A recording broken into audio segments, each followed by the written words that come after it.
আসসালামু আলাইকুম। দুপুরের শীর্ষ সংবাদে স্বাগত জানাচ্ছি আমি শাহনাজ পারভীন। করাচি চট্টগ্রাম সরাসরি শিপিং চালু করল পাকিস্তান ও বাংলাদেশ। 3 দফা দাবি আদায়ের লক্ষ্যে শহীদ মিনারে প্রাথমিক শিক্ষকদের অবস্থান। কাকরাইল গির্জার ফটকে ককটেল নিক্ষেপ আরেকটি উদ্ধার। এখন যুবলীগের কার্যক্রম নেই, তাই এনসিপিতে এসেছি। 16 মাস পর পাবনায় গেলেন রাষ্ট্রপতি। 15 নভেম্বর বদলে যাচ্ছে পুলিশ ইউনিফর্ম। সব উপজেলা হাসপাতালে অ্যান্টিভেনম পাঠানোর নির্দেশ। পরিস্থিতির শিকার হয়ে বাচ্চা রেখে গেলাম, দয়া করে কেউ নিয়ে যাবেন, এক মায়ের আকুতি। নরসিংদীতে মাইকে ঘোষণা দিয়ে ফের টেঁটা যুদ্ধ, আহত 15। মাদক বিক্রিতে বাধা দেওয়ায় খুন হন ছাত্রদল নেতা সাম্য পুলিশ। চিকেন স্নেকের নিরাপত্তায় দিল্লির কৌশলগত পদক্ষেপ। নেতানিয়াহু সহ 37 কর্মকর্তার বিরুদ্ধে গ্রেপ্তারি পরোয়ানা জারি করল তুরস্ক। এবং মেয়র হওয়ার পর প্রথম সফরে গিয়ে জুমার নামাজ আদায় করলেন মামদানি। শুনছিলেন শিরোনাম, এবার বিস্তারিত। আঞ্চলিক বাণিজ্যে বড় অগ্রগতি হিসেবে পাকিস্তান ও বাংলাদেশ করাচি ও চট্টগ্রামের মধ্যে সরাসরি সমুদ্রপথে শিপিং সেবা চালু করেছে। এর ফলে পণ্য সরবরাহের সময় উল্লেখযোগ্যভাবে কমে আসবে এবং বাণিজ্যিক কার্যকারিতা বহুগুণে বাড়বে। পাকিস্তানের পররাষ্ট্রমন্ত্রী ইসহাক দার জাতীয় পরিষদে জমা দেয়া এক লিখিত প্রতিবেদনে এ তথ্য জানান। তিনি বলেন, বাংলাদেশের অন্তর্বর্তী সরকার গঠনের পর থেকে দুই দেশের বাণিজ্য ও অর্থনৈতিক সহযোগিতায় বেশ কিছু ইতিবাচক অগ্রগতি ঘটেছে। এ খবর দিয়েছে অনলাইন টিভি। লিখিত প্রতিবেদনে পররাষ্ট্রমন্ত্রী বলেন, করাচি চট্টগ্রাম সরাসরি শিপিং সেবা চালু হওয়ার ফলে পণ্য পৌঁছাতে সময় এখন 23 দিনের পরিবর্তে মাত্র 10 দিন লাগছে। এতে লজিস্টিক ব্যবস্থার দক্ষতা বেড়েছে এবং পরিবহন ব্যয় অনেক কমেছে। 10ম গ্রেডে বেতন সহ 3 দফা দাবি আদায়ের লক্ষ্যে শনিবার থেকে রাজধানীর কেন্দ্রীয় শহীদ মিনারে লাগাতার অবস্থান কর্মসূচি শুরু করেছেন সরকারি প্রাথমিক বিদ্যালয়ের সহকারী শিক্ষকরা। সকাল 9টা থেকে এই কর্মসূচিতে অংশ নিচ্ছেন প্রাথমিক শিক্ষক দাবি বাস্তবায়ন পরিষদের ব্যানারে 4টি সংগঠনের শিক্ষকরা। বাংলাদেশ প্রাথমিক বিদ্যালয় সহকারী শিক্ষক সমিতির সভাপতি মোহাম্মদ শামসুদ্দিন মাসুদ জানান, ইতোমধ্যে কয়েক হাজার শিক্ষক শহীদ মিনারে অবস্থান নিয়েছেন এবং দিন শেষে অংশগ্রহণকারীর সংখ্যা 50,000 ছাড়াতে পারে বলে আশা করছেন তারা। কিছু স্থানে শিক্ষকদের বাধা দেওয়া ও ফোনে হুমকি দেওয়ার অভিযোগও পাওয়া গেছে বলে জানান তিনি। অংশগ্রহণকারী শিক্ষকরা জানিয়েছেন, দাবিগুলো পূরণ না হওয়া পর্যন্ত তারা আন্দোলন চালিয়ে যাবেন। এর আগে একাধিকবার আলোচনায় বসা হলেও ফল পাওয়া যায়নি, তাই এবার রাজপথে সমাধান আদায় করার ঘোষণা দিয়েছেন তারা। রাজধানীর কাকরাইলে অবস্থিত সেন্ট মেরিস ক্যাথেড্রাল চার্চের ফটকে ককটেল হামলার ঘটনা ঘটেছে। এতে একটি ককটেল চার্চের প্রধান ফটকে বিস্ফোরিত হয় এবং আরেকটি চার্চের ভেতরে অবিস্ফোরিত অবস্থায় পাওয়া যায়। শুক্রবার রাত 11:15টার দিকে গির্জার ফটকের স্টিলের পাতে বোমাটি বিস্ফোরিত হয়। এছাড়া গির্জার ভেতর থেকে অবিস্ফোরিত আরেকটি ককটেল উদ্ধার করেছে পুলিশ। শনিবার চার্চের প্রাঙ্গণে একটি অনুষ্ঠান হওয়ার কথা রয়েছে। পুলিশে জানায়, সেন্ট মেরিস ক্যাথেড্রাল চার্চে লক্ষ্য করে 2টি ককটেল নিক্ষেপ করেছে দুর্বৃত্তরা। একটি ককটেল চার্চের প্রধান ফটকে বিস্ফোরিত হয়, আরেকটি চার্চের ভেতরে অবিস্ফোরিত অবস্থায় পাওয়া যায়। পরে রাত 11:30টার দিকে ডিএমপির বোম ডিসপোজাল ইউনিটে অবিস্ফোরিত ককটেল বোমাটি নিষ্ক্রিয় করে। শেরপুরে জাতীয় নাগরিক পার্টির আহ্বায়ক কমিটিতে সাংগঠনিক সম্পাদক পদে দায়িত্ব পেয়েছেন যুবলীগ নেতা মোহাম্মদ রকিবুল ইসলাম। তিনি নালিতাবাড়ী পৌর যুবলীগের পদে থাকলেও এখনো পদত্যাগ করেননি।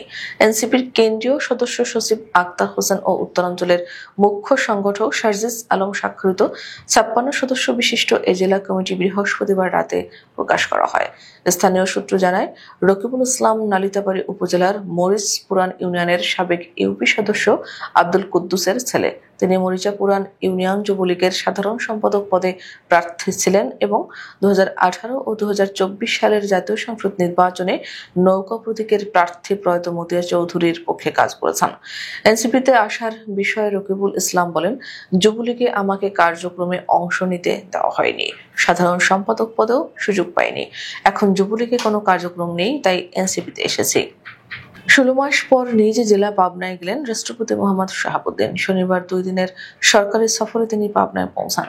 সকাল 9টা 40 মিনিটে বিমান বাহিনীর হেলিকপ্টারে পাবনার শহীদ আমিন উদ্দিন স্টেডিয়ামে অবতরণ করেন। সকাল 9:45টায় সার্কিট হাউস প্রাঙ্গণে তাঁকে গার্ড অব অনার দেওয়া হয়। রাজশাহী বিভাগীয় কমিশনার খন্দকার আজিম আহমেদ, ডিআইজি মোহাম্মদ শাহজাহান, জেলা প্রশাসক মোহাম্মদ মফিজুল ইসলাম, পুলিশ সুপার মর্তুজা আলী খান রাষ্ট্রপতিকে ফুল দিয়ে স্বাগত জানান। জুলাইয়ের গণঅভ্যুত্থানে বিতর্কিত ভূমিকার জন্য সমালোচনার মুখোমুখি হয়ে পুলিশ বাহিনী। 5 আগস্টের পর নিরপরাধ পুলিশ সদস্যদের মনোবল ভেঙে পড়ে। এ অবস্থায় বাহিনীর সংস্কার ও পোশাক পরিবর্তনের দাবি ওঠে। এসব বিষয় বিবেচনায় নিয়ে অন্তর্বর্তী সরকার বাহিনীটির সংস্কারের নানা পদক্ষেপ নেয়। প্রাথমিকভাবে র্যাব, পুলিশ ও আনসারের পোশাক পরিবর্তনের সিদ্ধান্ত নেওয়া হয়। সচিবালয়ের কর্মকর্তাদের পোশাকের ট্রায়ালও দেওয়া হয়। তবে নতুন পোশাকের কাপড়ের রং নিয়েও প্রশ্ন ওঠে। পরবর্তীতে পুলিশের গাঢ় নীল রঙের পরিবর্তে লোহা বা আয়রন রঙের পোশাক চূড়ান্ত করা হয়। 15 তারিখে থেকে পুলিশকে আর চিরচেনা পোশাকে দেখা যাবে না। কনস্টেবল থেকে শুরু করে আইজিবি পর্যন্ত সব স্তরের সদস্যরা এখন থেকে আয়রন রঙের পোশাক ব্যবহার করবেন। হাইকোর্টের নির্দেশে দেশের সব উপজেলা হাসপাতালে অ্যান্টিভেনম পাঠাতে সিভিল সার্জনদের নির্দেশ দিয়েছে ঔষধ প্রশাসন অধিদপ্তর। শনিবার এক বিজ্ঞপ্তির মাধ্যমে এই নির্দেশ দেওয়া হয়। এর আগে একটি রিটের প্রাথমিক শুনানিতে এবছরের 18 আগস্ট উপজেলা পর্যায়ে সরকারি স্বাস্থ্য কমপ্লেক্সে অবিলম্বে অ্যান্টিভেনম পাঠাতে নির্দেশ দিয়েছিলেন হাইকোর্ট। স্বাস্থ্য ও পরিবার কল্যাণ সচিব, স্বাস্থ্য অধিদপ্তরের মহাপরিচালক এবং ঔষধ প্রশাসন অধিদপ্তরের মহাপরিচালক সহ বিবাদীদের প্রতি এ নির্দেশ দেওয়া হয়েছিল। দিনাজপুর মেডিকেল কলেজ হাসপাতালে এক নবজাতক কন্যা শিশুকে ফেলে রেখে গেছেন তার স্বজনেরা। বৃহস্পতিবার সন্ধ্যায় শিশু ওয়ার্ডের এক বেডে নবজাতকটিকে রেখে পালিয়ে যান তারা। শিশুটির বিছানার পাশে থাকা একটি বাজারের ব্যাগে ওষুধ, কাপড় চোপড় সহ একটি চিরকুট পাওয়া যায়, যাতে লেখা ছিল, আমি মুসলিম, আমি একজন হতভাগী। পরিস্থিতির শিকার হয়ে বাচ্চা রেখে গেলাম, দয়া করে কেউ নিয়ে যাবেন। বাচ্চার জন্ম তারিখ 4 নভেম্বর 2025 মঙ্গলবার। হাসপাতাল সূত্র জানায়, সন্ধ্যা 6টার দিকে শিশুটিকে ভর্তি করা হয়। রেজিস্টারে তার মা এনসুয়ারা, বাবা শাহিনুর, ঠিকানা আলাদিপুর, ফুলবাড়ি এমন তথ্য লেখা হয়। হাসপাতালের ইন্টার্ন চিকিৎসক গোলাম আহাদে জানান, 50 এক দম্পতি নবজাতকটিকে নিয়ে এসে নিজেদের শিশুটির নানা নানি হিসেবে পরিচয় দেন। চিকিৎসকরা শিশুটির মায়ের খোঁজ চাইলে তারা বলেন, মা নিচে আছেন। পরে মাকে আনতে যাওয়ার কথা বলে বেরিয়ে যান, কিন্তু আর ফেরেননি। কিছুক্ষণ পর শিশু ওয়ার্ডের বাইরে এক বেডে নবজাতকটিকে পড়ে থাকতে দেখেন অন্যরা। নরসিংদীতে খেয়াঘাটে অতিরিক্ত ভাড়ার টাকা আদায়ের জেরে বিবাদমান দুই পক্ষের মধ্যে ফের সংঘর্ষের টেটাবিদ্ধ সহ 15 জন আহত হয়েছেন। শনিবার সকালে সদর উপজেলার মাধবদী থানার চরাঞ্চল চরদিঘলদি ইউনিয়নের জিতরামপুরে মাইকে ঘোষণার পর 2 দফায় এই সংঘর্ষ হয় বলে জানিয়েছেন মাধবদী থানার ওসি মোহাম্মদ নজরুল ইসলাম। ওসি নজরুল বলেন, জিতরামপুরে খেয়াঘাটের ভাড়ার অতিরিক্ত টাকা আদায় ও আধিপত্য বিস্তার করা নিয়ে স্থানীয় শহীদ মেম্বার ও চান মিয়া গ্রুপের মধ্যে বিরোধ চলছিল। এ নিয়ে গত সোম ও মঙ্গলবার সকালে দুই পক্ষের 2 দফা সংঘর্ষে 10 জন আহত হবার পর এলাকায় অতিরিক্ত পুলিশে মোতায়েন করে পরিস্থিতি স্বাভাবিক করা হয়। এর মধ্যেই শনিবার সকালে পুলিশের না থাকার সুযোগে মাইকে ঘোষণা দিয়ে ফের টেটা ও দেশীয় অস্ত্রশস্ত্র নিয়ে সংঘর্ষে জড়ায় দুই পক্ষের লোকজন। এতে টেটা বিদ্ধ সহ উভয় পক্ষের 15 জন আহত হয়। রাজধানীর সোহরাওয়ার্দী উদ্যানে ঢাকা বিশ্ববিদ্যালয়ের ছাত্রদল নেতা শাহরিয়ার আলম শাম্যকে ছুরিকাঘাতে হত্যা মামলায় 7 জন মাদক কারবারিকে অভিযুক্ত করে আদালতে অভিযোগপত্র জমা দিয়েছে ঢাকা মহানগর গোয়েন্দা পুলিশ। অভিযোগপত্রে উল্লেখ করা হয়েছে, উদ্যানে গাঁজা বিক্রি করতে নিষেধ করার কারণেই শাম্যকে ছুরিকাঘাত করে হত্যা করা হয়। মামলার তদন্ত কর্মকর্তা ও ডিবি পুলিশের পরিদর্শক আক্তার মোর্শেদ গত বৃহস্পতিবার সন্ধ্যায় ঢাকার চিফ মেট্রোপলিটন ম্যাজিস্ট্রেট আদালতে এই অভিযোগপত্র দাখিল করেন। শেখ হাসিনা সরকারের পতনের পর ডক্টর মোহাম্মদ ইউনূসের নেতৃত্বাধীন অন্তর্বর্তী সরকার পাকিস্তানের সাথে ঘনিষ্ঠ হয়ে উঠেছে। বাংলাদেশ পাকিস্তান সম্পর্ক ভারতের জন্য উদ্বেগ ও মর্মবেদনার কারণ হয়ে দাঁড়িয়েছে। ভারত তাদের চিরশত্রু পাকিস্তানের সাথে 71 মুক্তিযুদ্ধের মধ্য দিয়ে স্বাধীন হওয়া বাংলাদেশের ঘনিষ্ঠতাকে হুমকি হিসেবে দেখছে। এ অবস্থায় নয়াদিল্লি কিছু পদক্ষেপ নিয়েছে। ভারতের সংবাদ মাধ্যম DA-India.com এর এক প্রতিবেদনে এমন পদক্ষেপের কথা জানা যায়। প্রতিবেদন অনুযায়ী এই আগাম পদক্ষেপের মাধ্যমে ভারত কেবল তার নিরাপত্তায় রক্ষা করবে না, বরং বাংলাদেশের চারপাশের বেষ্টনীও আরো শক্ত করবে। ভারত ও বাংলাদেশ সীমান্তে বামুনি, কিষানগঞ্জ এবং চোপড়ায় 3টি নতুন গ্যারিসন স্থাপন করেছে। এর মাধ্যমে নয়াদিল্লি কৌশলগত শিলিগুড়ি করিডোরকে সুরক্ষিত করবে, যা সাধারণত চিকেনস নেক নামে পরিচিত। ইসরায়েলি প্রধানমন্ত্রী বেনিয়ামিন নেতানিয়াহু সহ 37 ইসরায়েলি কর্মকর্তার বিরুদ্ধে গণহত্যা ও মানবতার বিরুদ্ধে অপরাধের অভিযোগে গ্রেফতারি পরোয়ানা জারি করেছে তুরস্কের ইস্তাম্বুল প্রসিকিউটর অফিস। শুক্রবার তুরস্কের ইস্তাম্বুল শহরের শীর্ষ সরকারি কৌঁসুলির দপ্তর থেকে এই পরোয়ানা জারি করা হয়েছে। খবর সিএনএন ও টাইমস অব ইন্ডিয়ার। অভিযুক্তদের মধ্যে রয়েছেন প্রতিরক্ষা মন্ত্রী ইসরায়েল ক্যাটোজ, জাতীয় নিরাপত্তা মন্ত্রী ইতামার বেন গাভির এবং সেনাপ্রধান লেফটেন্যান্ট জেনারেল ইয়াল জামির। তুরস্কের অভিযোগ, গাজায় ইসরায়েল যে হত্যাযজ্ঞ চালিয়েছে তা ছিল পরিকল্পিত ও ধারাবাহিক গণহত্যা এবং মানবতার বিরুদ্ধে অপরাধ। বিবৃতিতে আরো বলা হয়, গাজায় তুরস্ক নির্মিত তুর্কি ফিলিস্তিনি মৈত্রী হাসপাতালে ইসরায়েলি বিমান হামলার ঘটনাও তদন্তের আওতায় আনা হয়েছে।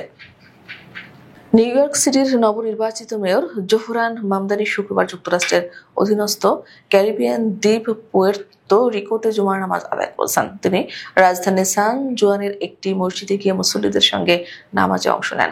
মসজিদে উপস্থিত মুসল্লিরা তাকে উচ্ছ্বাসের সঙ্গে স্বাগত জানান। খুতবার পর 34 বছর বয়সী এই নেতা সাধারণ মুসল্লিদের সঙ্গে কাঁধে কাঁধ মিলিয়ে নামাজ পড়েন। নামাজের শেষে তাকে মানুষের মাঝে খাবার বিতরণ করতেও দেখা যায়। জোহরান মামদানি মাত্র 2 দিন আগে নিউ ইয়র্ক সিটির মেয়র নির্বাচনে ঐতিহাসিক জয় পান। তিনি সাবেক গভর্নর এন্ড্রু কুমো ও রিপাবলিকান কার্টিস সিলোয়াকে পরাজিত করে মেয়র নির্বাচিত হন। এই নির্বাচনে 2 মিলিয়নেরও বেশি ভোট পড়ে, যা শহরের ইতিহাসে রেকর্ড। আমাদের পরবর্তী রাতের শীর্ষ সংবাদ দেখার আমন্ত্রণ জানিয়ে এখনকার মতো বিদায় নিচ্ছি। দর্শক, ভিডিওটি শেষ পর্যন্ত দেখার জন্য আপনাকে অসংখ্য ধন্যবাদ। নিত্য নতুন সংবাদ পেতে আমাদের ইউটিউব চ্যানেলটি সাবস্ক্রাইব করুন ও নিয়মিত নোটিফিকেশন পেতে বেল বাটনে ক্লিক করুন এবং আমাদের ফেসবুক পেজটিতে লাইক করুন। এছাড়া আমাদের ভিডিওতে লাইক দিয়ে শেয়ার করুন। আল্লাহ হাফেজ।